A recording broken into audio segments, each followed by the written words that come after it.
G'day there, trendsetters. Kosher Vegan Dad checking in here. Wishing to say g'day. And want to make a quick video about the sad truth about Gad Saad.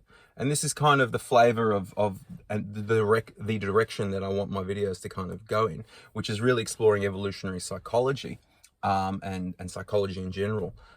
Because this is something I've been exploring over the past few years and really finding a lot of meaning and depth and thought-provoking material. And the platform for that was really Dr. Doug Lisle.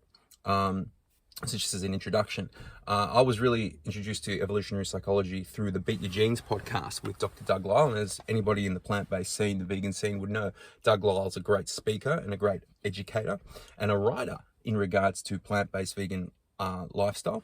And in particular, his book, The Pleasure Trap, which he co-wrote with, what's the fellow? Goldhammer from the True North. And that's a great read. And it's available on Audible right now. Chef AJ narrates it. You should check it out. So anyway, before we go off on a tangent, we're going to go on a few tangents here. But today's video is really about the sad truth about Gad Saad. So Gad Saad is an evolutionary psychologist. And he's a fascinating fellow. Quite provocative politically, if you will. But a great thinker. And he's come out with a fantastic book called The Parasitic Mind, talking about really dangerous left-wing social justice warrior ideologies that have really taken root in universities and implications for Western societies. So it's a great read, 7 hours on Audible. You can smash it in a day if you're listening at double speed while you're doing chores around the house, etc., etc. That's what I did. I really enjoyed it. And big fan of that, big fan of his podcast, subscribe to his podcast, listen to a number of his videos. And this, this is what I'm really interested about him, is his take on evolutionary psychology and then some of his political leanings and criticisms and his willingness to criticize and willingness to be a bit of a honey badger and a thought provoker and somebody who puts skin in the game. I've got a lot of admiration for his skin in the game. And so I think he's a fascinating fellow who I'm really interested in. And I was introduced to him by a friend, so just the 6 degrees of separation, a Brazilian Jew by the name of Sergio, who I was holidaying with over the summer for a long weekend. He told me that he was actually talking to him on a podcast, hopefully which will be released, about evolutionary psychology and marketing and how that works. It's really fascinating. So God, that's our degree of connection, a Brazilian Jew with an Australian Jew with a Lebanese Jew. Let's get together. And this is really, this video is a bit of a challenge and a bit of an invitation to discuss something about the sad truth about the sad truth. And one thing I just wanted to bring to life, or bring to light rather, here is, and when I'm talking about this Gad Saad, I'm talking to Gad Saad, the person, but I'm also talking to Gad Saad, the idea, the meme, the concept. And the concept is this, is that you have a highly educated individual, a person with a PhD, an MBA, an extraordinary breadth and depth of knowledge. But when it comes to his Jewish knowledge, his Torah knowledge, he's unfortunately extraordinarily lacking. And in the book, he, in a way, brags about the fact and is happy about that he had no formal Jewish education. And then is it any wonder that he rejects a Torah and mitzvah-based lifestyle? Because if you have no formal educational grounding, and to then come and say, well, I have the intellectual chops to have rejected it, and therefore I'm a formal atheist, without having studied the material to reject, it's, in my honest opinion, it's not intellectually honest. You see, that a thinker like Thomas Sowell, who's an economist, who for 10 years was a Marxist, and who read the literature, and then, based on data and evidence, rejects it, that's an authentic thinker. That's somebody who studied something, who took it upon himself, entertained it, and actually subscribed to it, and then rejected it. That's an authentic intellectual voice. To come and say, I'm an atheist, and I reject Torah Judaism, without having any proper knowledge of Torah Judaism, and any knowledge of your Torah Judaism is basically limited to the very limited span of your youth, I think it's, for lack of a better term, quite tragic. It's quite sad. And of course, as we study and as we develop, I was lucky I had a formal Jewish education. My understanding of Judaism when I'm 15 was different to when it was 25, and it's different to where I am now when I'm 35. Life experience, more investigation, learning different sources, the breadth and depth of knowledge, and how that integrates with life experience, and how that integrates with the ways of the world, in particular evolutionary psychology. There's this great statement by our sages where it says, Yafehi Torah im derech eretz. It's beautiful to combine the ways of the world and Torah together. And that's really where I'm kind of exploring right now, is integrating evolutionary psychology, psychology in general, with Torah principles. And where I've come to believe and understand that Richard Dawkins, when he came and said that the purpose of life is to survive and reproduce, and that's the DNA and the selfish gene, he came out with that, I believe, in the book in the 90s. When he came out with that, do you know, that's not such a groundbreaking idea. Any 5-year-old who's read Bereshis, the Genesis, in the first chapter, on the 5th day of creation, would know that God ordered creation to be fruitful and multiply. So any 5-year-old who's got a very rudimentary grasping of the Bible would understand that that's the underpinning of all of creation, to be fruitful and multiply, i.e. survive and reproduce. So Darwin, Dawkins, and a 5-year-old who studied the Chumash should all be on the same page here. And how does that then impact with life? So coming back to Gad and the Saad Truth, and again, Gad as the individual, Gad as the concept, I think it's very sad when we reject the Torah, and especially the Torah of our youth, without having a mature and complex, nuanced, intellectual understanding of the Torah right now. So my challenge to Gad is actually for one of his next projects of intellectual discovery, of investigation, should actually be in his own backyard, because he identifies as a Lebanese Jew and is constantly talking about his Judaism. But I think a Judaism that's based purely on genetics, purely on shared history, and purely on cuisine, without the underpinning of Torah, it's quite empty. It's quite vacuous. Because why be a Jew? Why be a Jew? Just be a Canadian, or just be an internationalist like Trotsky advertised. And so it's very hard to pass on to your children the idea to be a Jew because of a shared history, genetic lineage, and cuisine. Because what if they don't like cholent? And what if they don't like chamin, or whatever your Lebanese equivalent is? And what if they just want to be an internationalist, or what if they just want to be an Australian, insert any nationality here? Or what if they want to say, I reject all citizenships, I am a carbon-based, non-arboreal life form, or whatever you say, the cute thing. So it's very hard. And on the same note, again, talking to Gad Saad, the concept, and Gad Saad, the individual, Gad, very rightfully so, rejected the empty, lifeless, rote form of Judaism that his father put on him. And in a way, I need to give a big salute and a shout out to this, because I think we all do this on some level. We all follow in the footsteps of our forefather Abraham, who smashed the idols, who said, I reject this lifeless, carved image of connecting to spirituality and a deity. There's no life in it. It's empty. And that's what Abraham did when he smashed it. When he smashed those idols. And that's essentially what you did, Gad. Again, Gad the individual, Gad the concept. When your father said, stand here, this is why you stand, just shut up, don't ask questions. We cannot have the Judaism of our youth, and the Judaism, if it's empty and not transmitted properly by our fathers, and then let that, and parents and families, and let that lead us through life. Your Judaism has to evolve. Your Judaism has to grow with you, and we need to be constantly learning and constantly applying our knowledge and the knowledge of the world, derech eretz, with the Torah, and constantly learning Torah. So to reject Torah without learning it, I'm sorry, it's ignorant.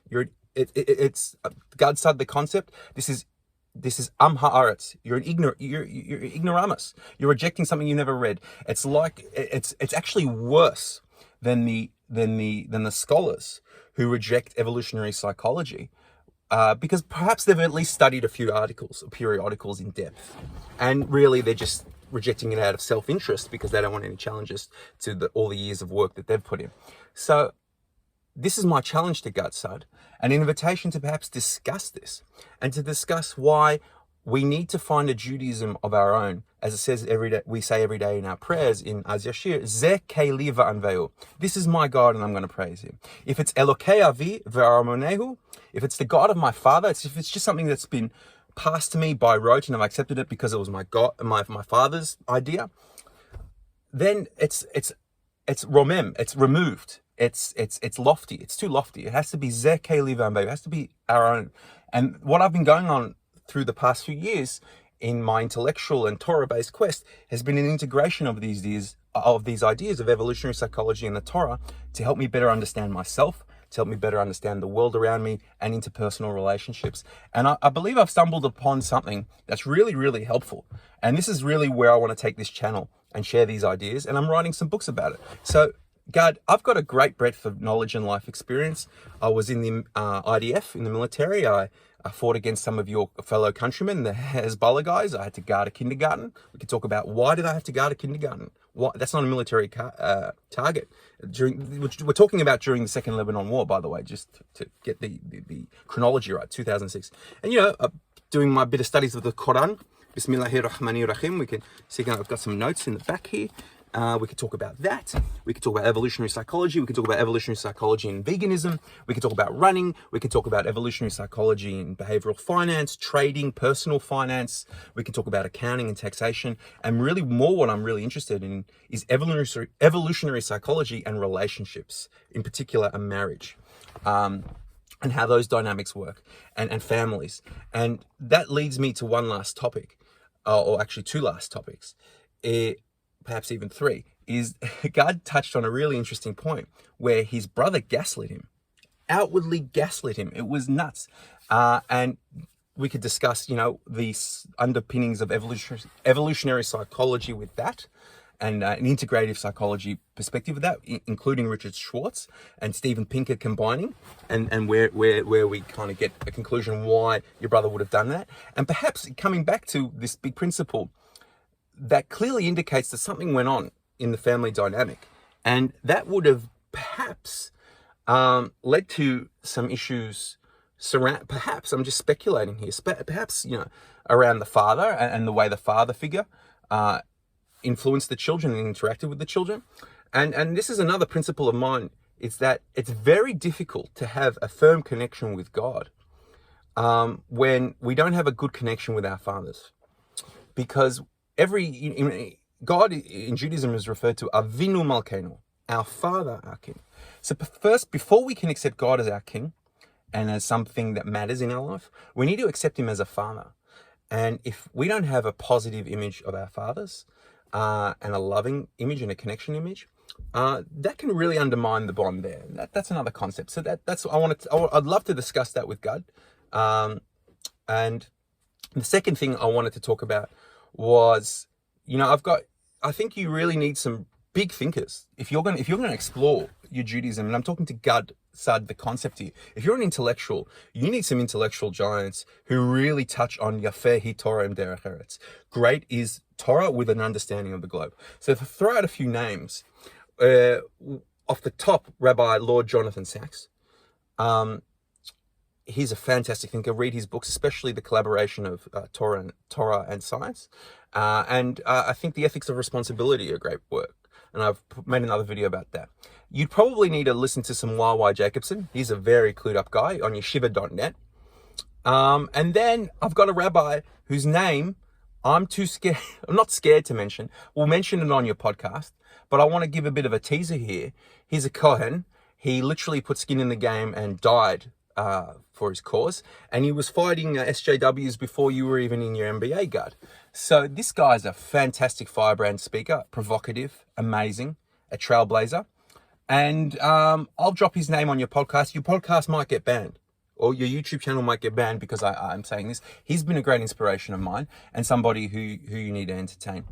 And so, Gad, I think, I'm inviting you onto my channel, or you invite me onto your channel. Sergio can vouch for me, and let's get together. Let's bounce some ideas. Let's really broaden evolutionary psychology's applications to our life, and we can even talk really how the Torah is teaching us evolutionary psychology is there, and that's really what's motivating all decisions.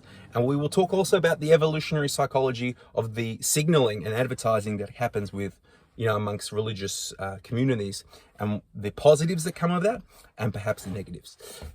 Indeed, the negatives. So there's a lot to explore. Hopefully, viewers, if you've followed what I've been ranting on about for the past 15 odd minutes, hopefully you'll be interested in my upcoming videos. We're going to talk about relationships. We're going to talk about personal finance. We're going to talk about a lot of things, and we're all underpinned by evolutionary psychology and the Torah, and how the two are interwoven. And so this is my invitation, Gad. Let's talk about your tribe. You're named after this. It's fascinating. And let's talk some Torah, and let's talk some life. Really, I think we'll have a lot to bounce off each other. Again, I'm a big fan of your work, Gad. And I think you've got a tremendous amount to offer. And you are indeed really following in the footsteps of your radical predecessor, our radical predecessor, Abraham, who has this sacred discontent in the world that it's not as it should be, and we are trying to make the world as it should be, and see it for what it is, and then question it.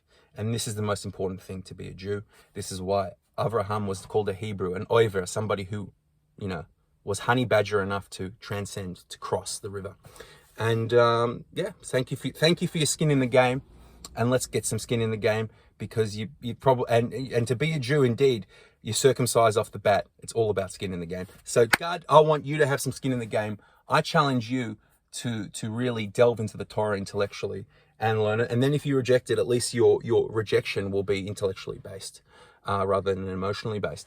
And one last thing, coming back to my firebrand rabbi, whose name I'm not going to say unless you invite me on the podcast or / the YouTube channel. A certain view of Jewish hell is to sit in your later years, the winter of your life, perhaps even on your deathbed, and wonder, what if I could have done more? And my challenge to Gad Saad, the individual, and the concept is, it's a very sad thing when a Jew on their deathbed will say, what if I would have invested more time and connected more with my Judaism? And by that I mean authentic Judaism, Torah-based Judaism, not the counterfeit Judaism that is unfortunately being marketed in various channels, with all due respect to everybody. So that's my challenge, Gad. Let's get together and let's talk. Let's verbring. I think we've got a lot to share. So let's get to it. Yalla bye. Salamat.